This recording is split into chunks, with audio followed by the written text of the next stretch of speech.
Hello everyone, welcome back to another episode of Login Helps. I hope you all are doing fine.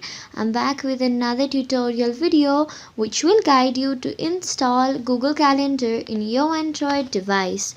Google Calendar can help you to keep track of your events, schedule meetings, and set reminders about upcoming activities.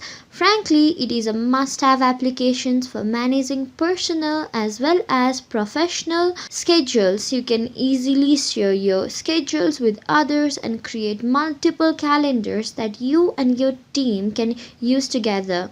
If you want to operate Google Calendar on your phone, watch this video till the end without skipping, and do like the video and subscribe the channel. Now let's crush this. First of all, just make sure you have good internet connection, then get started by clicking on Google Play Store.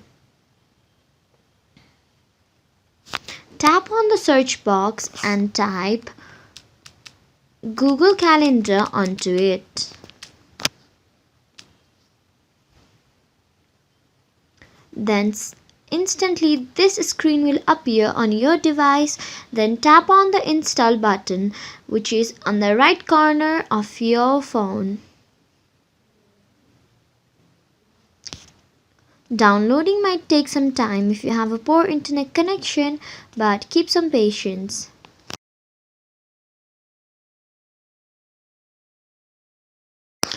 Here, Google Calendar is successfully installed. Trust me, this process is the easiest. Thank you for watching this video till the end. Hope you found this video to be helpful. If you did, go ahead and give us the thumbs up and subscribe the channel. Comment down below for any feedbacks. I'll soon be back with more tutorial video. Till then, take care. Bye bye. See you later.